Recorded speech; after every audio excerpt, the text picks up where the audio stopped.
बात करते हैं। छांगुर बाबा को लेकर एक बहुत बड़ा खुलासा हुआ है। विदेशी फंडिंग से संपत्ति खरीदने का बड़ा खुलासा किया गया है।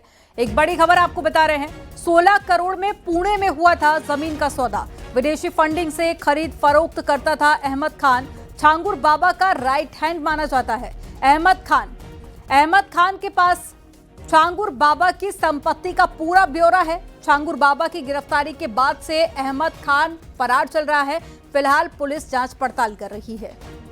ये तस्वीर आपको दिखा रहे हैं, ये अहमद खान है जो अभी फरार चल रहा है। और ज्यादा जानकारी के साथ में ऋषभमणि त्रिपाठी जुड़ गए हैं, संवाददाता। ऋषभमणि, इस पूरे मामले को लेकर अभी तक क्या बड़े खुलासे हुए हैं और फिलहाल ताजा अपडेट ये भी आ रही है कि गिरफ्तारी हो गई है अहमद खान की?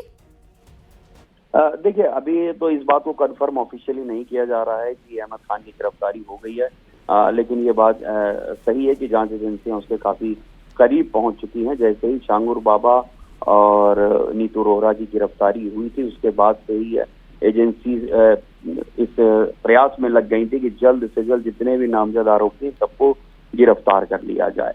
विदेशी फंडिंग के सबूत एजेंसी के पास आ चुके हैं। उस फंडिंग से कहाँ क्या खरीदा गया इसकी जानकारी भी मिली है। पुणे में जमीन खरीदी गई है और यहाँ बलरामपुर में भी काफी जमीन खरीदी गई है। इस तरह की जब जानकारियां पुख्ता हो गई हैं, तब एजेंसीज ने, एसटीएफ ने और एटीएस ने इस कार्रवाई को और आगे बढ़ा दिया है। चूंकि अभी तक इस बात के सबूत नहीं दे पाए हैं कि जो विदेशी फंडिंग मिल रही थी वो किस लिए मिल रही थी, इतना पैसा आखिरकार आ रहा है सिंडिकेट के पास, ये किस लिए आ रहा है। तो इस बात पर मुहर लगती हुई दिख रही है कि ये सारी रकम अवैध धर्मांतरण के लिए ही इस्तेमाल की जा रही थी और इस रकम से ये सारी संपत्तियां खरीदी जा रही हैं। तो फिलहाल कई बड़े खुलासे और भी हो सकते हैं और फिलहाल गिरफ्तारी की बात भी कही जा रही है, लेकिन अभी तक ऑफिशियली तौर पर इसका कोई भी अनाउंसमेंट या जानकारी पुलिस की तरफ से नहीं दी गई है। सूत्रों के हवाले से जानकारी मिल रही है। जानकारी देने के लिए बहुत शुक्रिया ऋषभमणि आपका। और मुजफ्फरनगर में मोहर्रम का जुलूस शांति और सौहार्द के साथ में निकाला जाए, जिसमें लोगों ने या हुसैन के नारे लगाए और साथ ही करबला की याद में मातम किया। इस दौरान जुलूस रास्ते में पड़ने वाले हनुमान मंदिर को लाल कपड़े से ढका गया। जिला प्रशासन ने एहतियातन मंदिर को कपड़े से ढका और मुहर्रम का जुलूस सकुशल संपन्न कराया। जुलूस मार्ग पर पड़ने वाले मंदिरों को प्रशासन और साथ ही मंदिर प्रबंधन के आपसी समन्वय से लाल कपड़े से ढका गया था और पुलिस की चाक चौबंद व्यवस्था के बीच में जुलूस शांतिपूर्ण तरीके से संपन्न हुआ। और अलीगढ़ में एक मजार में घुसकर कुछ लोगों ने तोड़फोड़ कर दी। मामला टप्पल थाना क्षेत्र के जट्टारी कस्बे की मजार का है, जहां पर पुलिस ने मामले में अज्ञात लोगों के खिलाफ मुकदमा दर्ज किया।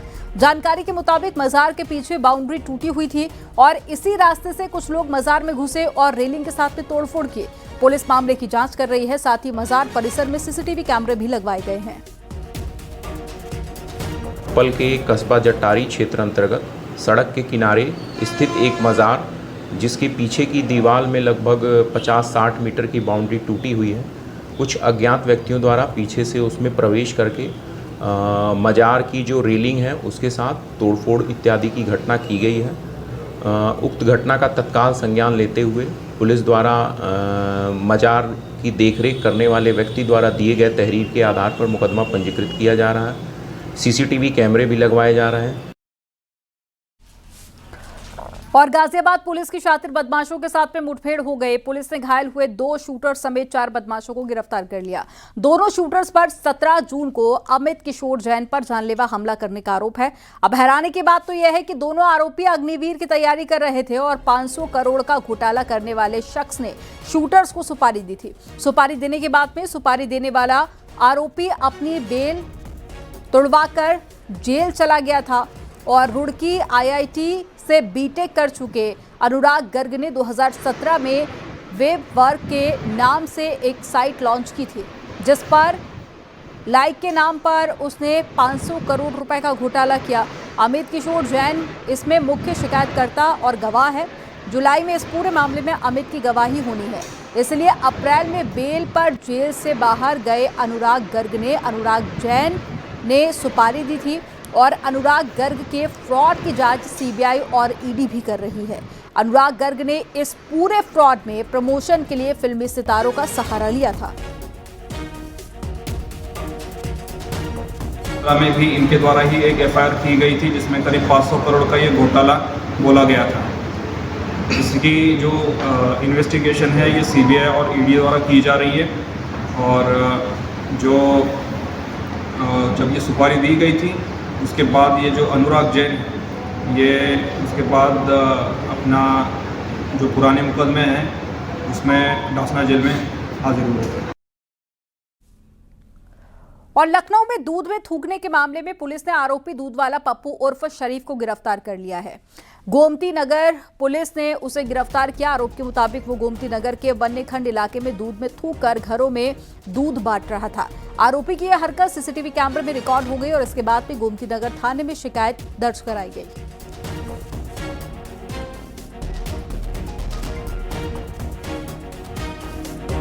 और अलीगढ़ में बारिश की वजह से एक निर्माणाधीन मकान ढह गया। मलबे में दबने से 5 मवेशी घायल हो गए हैं और स्थानीय लोगों की मदद से मलबे से मवेशियों को बाहर निकाला गया। हादसा टप्पल थाना क्षेत्र के मिलक फतेहपुर गांव में हुआ है। थाना टप्पल के गांव मिल्क फतेहपुर में आज दोपहर करीब 12 बजे अत्यधिक बारिश के कारण एक निर्माणाधीन मकान ढह गया, जिसके परिणाम स्वरूप उस मकान के नीचे रहने वाले कुल 5 मवेशियों को हल्की चोटें आई हैं। सभी मवेशियों का प्राथमिक उपचार किया जा चुका है। मौके पर शांति व्यवस्था व्याप्त है। अग्रिम आवश्यक वैधानिक कार्रवाई पुलिस द्वारा की जा रही है। गाजीपुर में भीषण सड़क हादसा हो गया है। तेज रफ्तार कार ने एक बाइक को टक्कर मार दी। बाइक हादसे में सवार 3 लोगों की मौत हो गई है। मरने वालों में एक महिला और एक बच्ची भी शामिल है। हादसा जंगीपुर थाना क्षेत्र के चौकिया मोड़ पर हुआ है।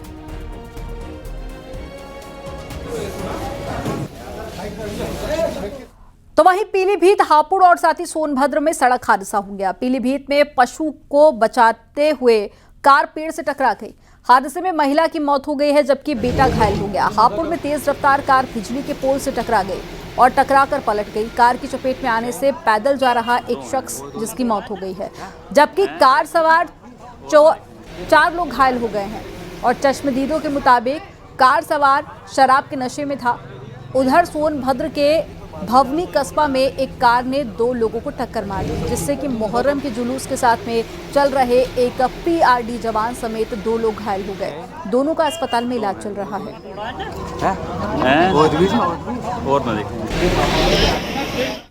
एटा पुलिस ने 20 साल की लड़की की हत्या के मामले में 48 घंटे के अंदर खुलासा कर दिया है। प्रेमी ने ही लड़की की हत्या की थी और 12 समसपुर गांव में घर के अंदर कैंची से हमला कर हत्या की गई थी। पुलिस ने आरोपी प्रेमी रोहित को गिरफ्तार कर लिया है और पुलिस ने सर्विलांस और फील्ड यूनिट की टीम की मदद से इस हत्याकांड का खुलासा किया है। हत्या से 10 दिन पहले ही लड़की की सगाई हुई थी। उसने अपने प्रेमी से बात करना कम कर दिया और रात को आरोपी रोहित प्रेमिका से मिलने पहुंचा था, जहां पर उसने मुंह बंद कर काजल की गर्दन पर कैंची से एक के बाद में एक कई वार किए और उसे मौत के घाट उतार दिया।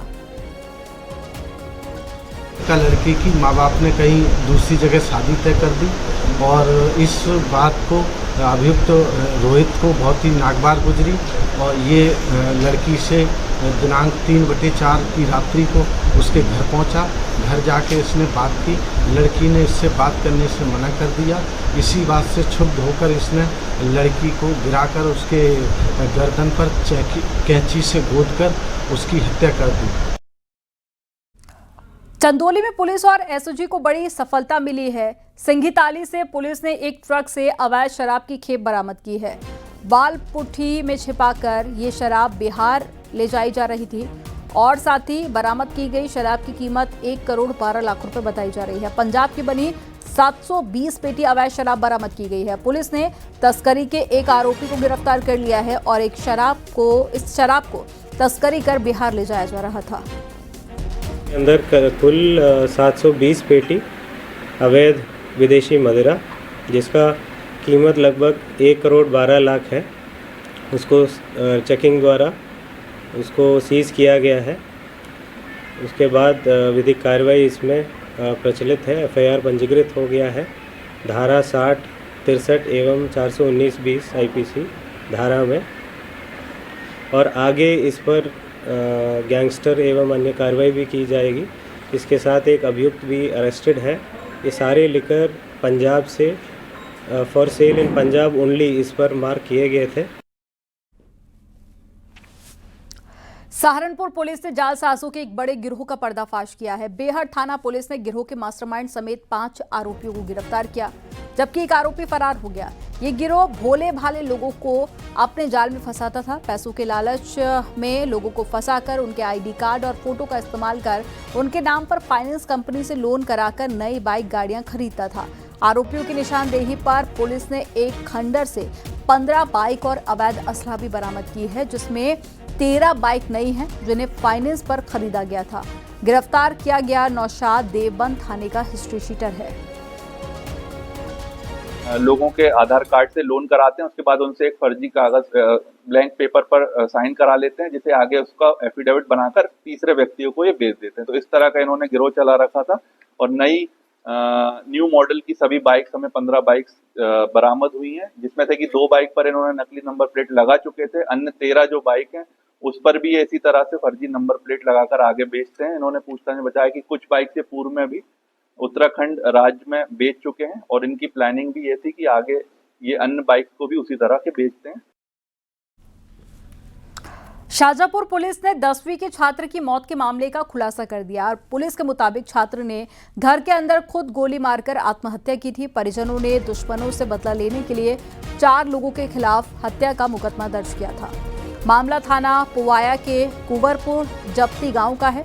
अपूर्व अवस्थी बचपन से ही अपने मामा के घर रहता था और 3 जुलाई को अपूर्व ने घर के अंदर ही तमंचे से खुद को गोली मारकर आत्महत्या की थी। मामा ने अपूर्व का शव कार में रखकर सुनसान जगह पर फेंक दिया था। राहगीरों ने पुलिस को इसकी जानकारी दी थी। पोस्टमार्टम रिपोर्ट, गवाह और सबूतों के आधार पर पुलिस ने मामले का खुलासा किया। अपूर्व की हत्या नहीं हुई, बल्कि अपूर्व ने घर में ही गोली मारकर सुसाइड किया था। उस समय सूचना मिली थी कि दोनों पक्षों में ज़मीनी विवाद चल रहा है और लड़का अपने ननिहाल में रहता था और ऐसा प्रोजेक्ट किया गया कि बदले की दृष्टि से ये कांड किया गया था, किंतु प्रकरण संदिग्ध लग रहा था और इसमें मेरे द्वारा कई टीमें बनाई गई इसके अनावरण के लिए। तो पूछताछ में ये ज्ञात हुआ कि किन्हीं कारणों से उस बच्चे ने स्वयं को गोली मार के आत्महत्या कर ली थी। बुलंदशहर में महिला थाना प्रभारी के साथ में बदसलूकी का मामला सामने आया। घटना से जुड़ा वीडियो सोशल मीडिया पर वायरल हो रहा है और बताया जा रहा है कि महिला थाना प्रभारी जब सादा कपड़ों में थाने जा रही थी, उसी दौरान वर्दी में मौजूद कुछ पुलिसकर्मियों ने उन्हें रास्ते में रोक लिया। आरोप है कि पुलिस वाले शराब के नशे में थे और उन्होंने महिला थाना प्रभारी से गाली गलौज और बदसलूकी की। इतना ही नहीं, गाड़ी चढ़ाने की भी कोशिश का आरोप है। सूचना मिलते ही सिटी कोतवाली क्षेत्र की आवास विकास पुलिस मौके पर पहुंची और आरोपी पुलिसकर्मियों को गाड़ी सहित चौकी ले जाया गया। गंभीरता को देखते हुए मामले की जांच के आदेश दिए गए।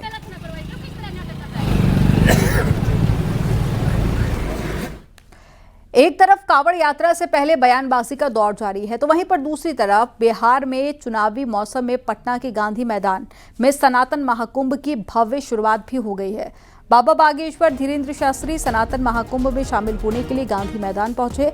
जगत गुरु रामभद्राचार्य भी सनातन महाकुंभ में शामिल होने के लिए पहुंचे हैं। बिहार के कोने कोने में सनातनी श्रद्धालु बागेश्वर धाम सरकार और जगत गुरु रामभद्राचार्य को सुनने पहुंचे हैं।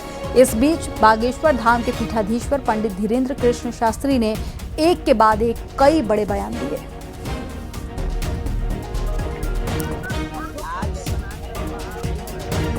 यदि राष्ट्रवाद के लिए नहीं जियोगे तो इस देश को बहुत सी ताकतें गजवाए हिंद बनाना चाहती हैं और बिहार के पागलों, हमारा एक ही सपना है, भगवाए हिंद होना चाहिए। तो हम सब हिंदू हैं, हम सब समान हैं, हम सब आपस में लड़े ना भैया। हम राजनीति के चक्कर में नहीं आए, हम पटना में रामनीति के चक्कर में आए हैं। चुनाव के बाद बिहार में भी पदयात्रा करेंगे ताकि वो केवल हिंदुओं के लिए हो। इसलिए दोनों हाथ उठा के कहो, हम सब हिंदू, हम सब हिंदू। अब जातिवाद नहीं, राष्ट्रवाद पर जिएंगे। किस पर जिएंगे? भारत माता के लिए जिएंगे। किसके लिए जिएंगे? उत्तर प्रदेश में एक पेड़ मां के नाम अभियान के तहत इस बार 9 जुलाई को 37 करोड़ पौधे लगाए जाएंगे। मुख्यमंत्री योगी आदित्यनाथ ने इसको लेकर अधिकारियों और जनप्रतिनिधियों के साथ में बैठक की। इस बैठक में सीएम योगी ने वीडियो कॉन्फ्रेंसिंग के जरिए 50,000 से ज्यादा जनप्रतिनिधियों के साथ में संवाद किया। सीएम योगी ने कहा कि एक्सप्रेसवे, हाईवे किनारे भी पेड़ लगाएं, खाली जगह पर सड़क किनारे पेड़ लगाए जाएं।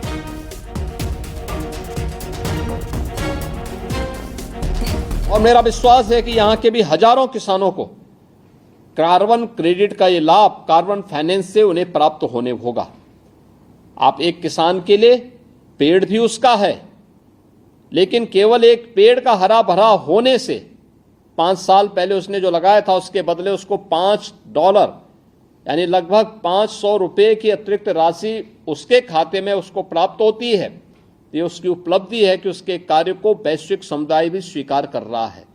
और इसीलिए हम लोगों ने तय किया है कि इस अभियान में हम लोग इस बार एक पेड़ मां के नाम अलग अलग क्षेत्रों में अलग अलग कार्यक्रम होंगे।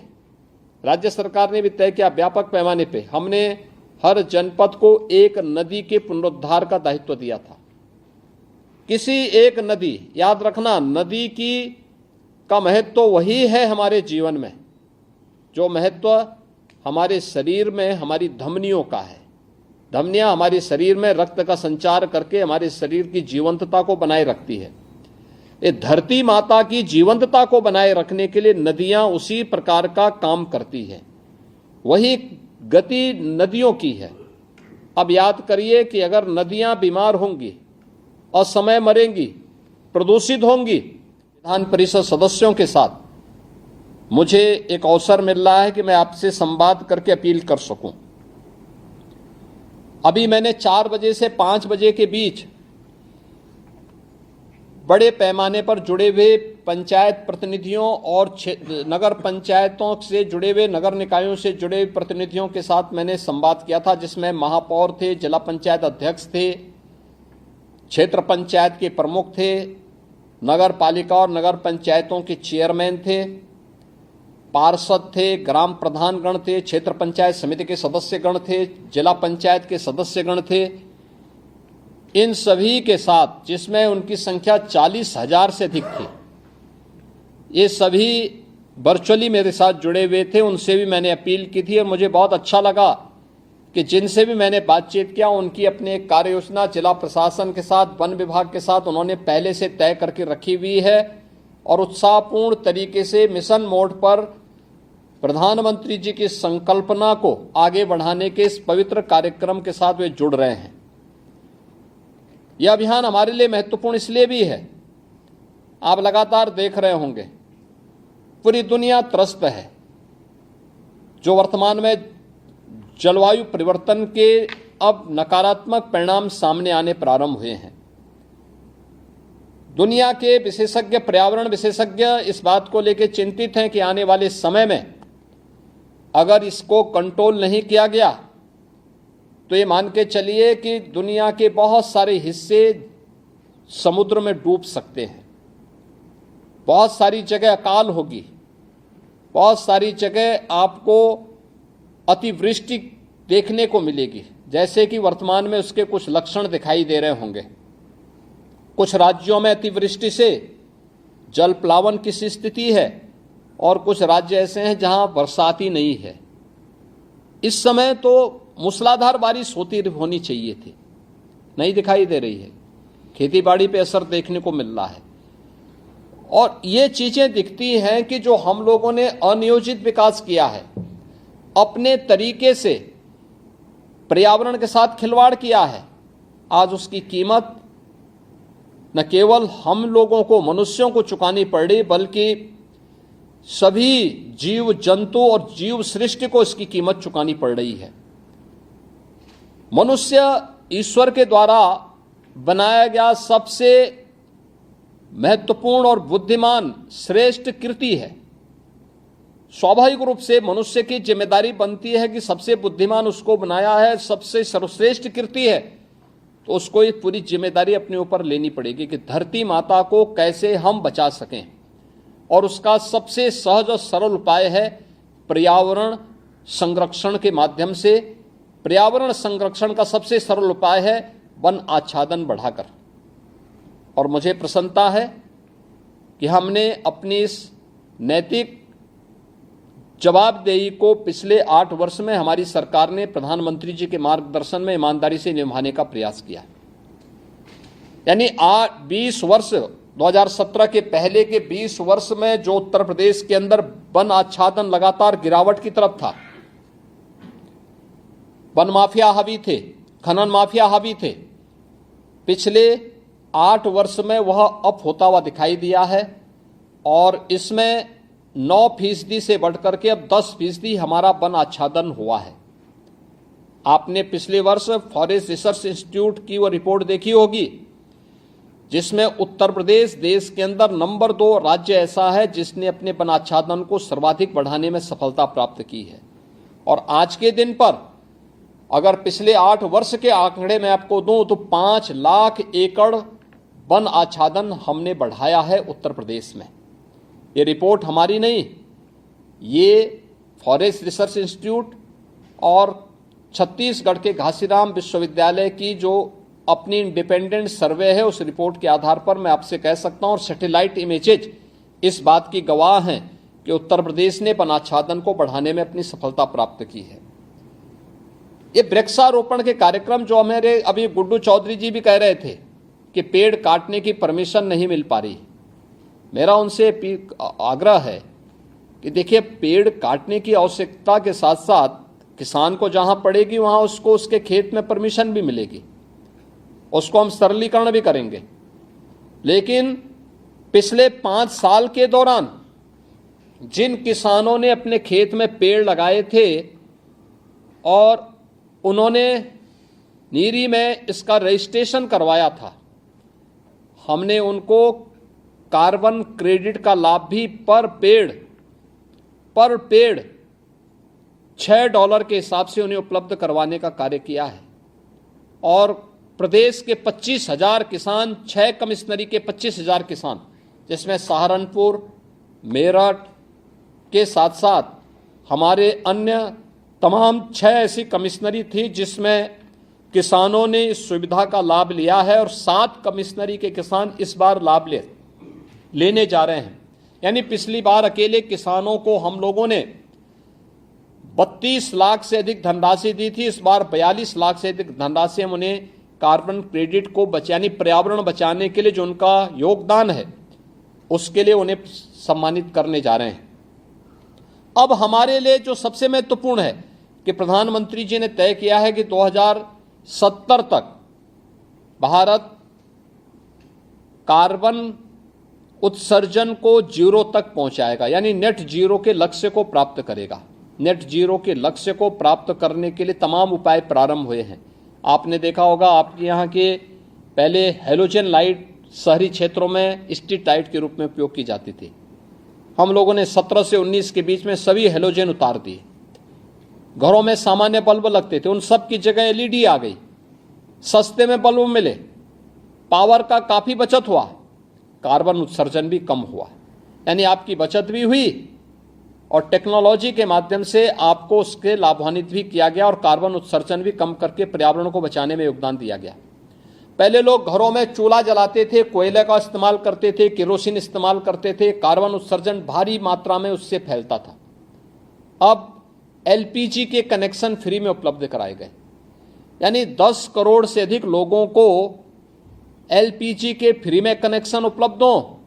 यह प्रधानमंत्री जी के उसी विजन का परिणाम है जो देश के अंदर 2070 तक भारत को नेट जीरो के लक्ष्य को प्राप्त करने की दिशा में इलेक्ट्रिक बस सेवा हमने शुरू की है, सीएनजी की बसेस शुरू की हैं, ये उसी का परिणाम है। उसी दिशा में मेट्रो की, पब्लिक ट्रांसपोर्ट की बेहतरीन सुविधा दी जा रही है, ये उसी का परिणाम है।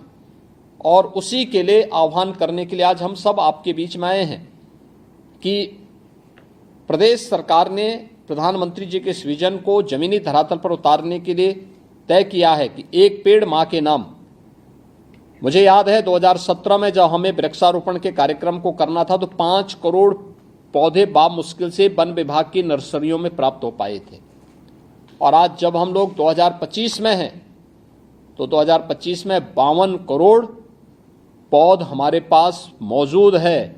और ये यूकेलिप्टस और पॉपुलर नहीं है, ये जो भी है, पीपल है, पाकड़ है, बरगद है, देसी आम है और अन्य वैरायटी के आम भी हैं, लेकिन साथ साथ देसी आम, जामुन, अर्जुन और अन्य तमाम इमारती लकड़ियों के भी पौध उपलब्ध हैं। नीम भी है, साथ साथ छायादार पेड़ भी हैं, औषधीय वृक्ष भी हैं। 60 लाख से अधिक उन परिवारों को जिन्हें प्रधानमंत्री आवास योजना और मुख्यमंत्री आवास योजना से लाभान्वित किया गया है, और 15 लाख वे परिवार जो जीरो पॉवर्टी के अंदर चयन किया गया, इन सबको हम 2-2 सहजन के पेड़ देने जा रहे हैं। सहजन विटामिन और प्रोटीन का एक भंडार है। इस सीजन में अगर उसकी सब्जी, उसकी पत्तियों के साग को भी कोई खाएगा तो वह कुपोषण से दूर को मुक्ति करने में बड़ा मदद करता है।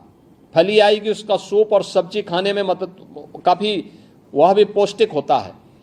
यानी नेशनल राष्ट्रीय पोषण मिशन में भी वह सहभागी बनता है।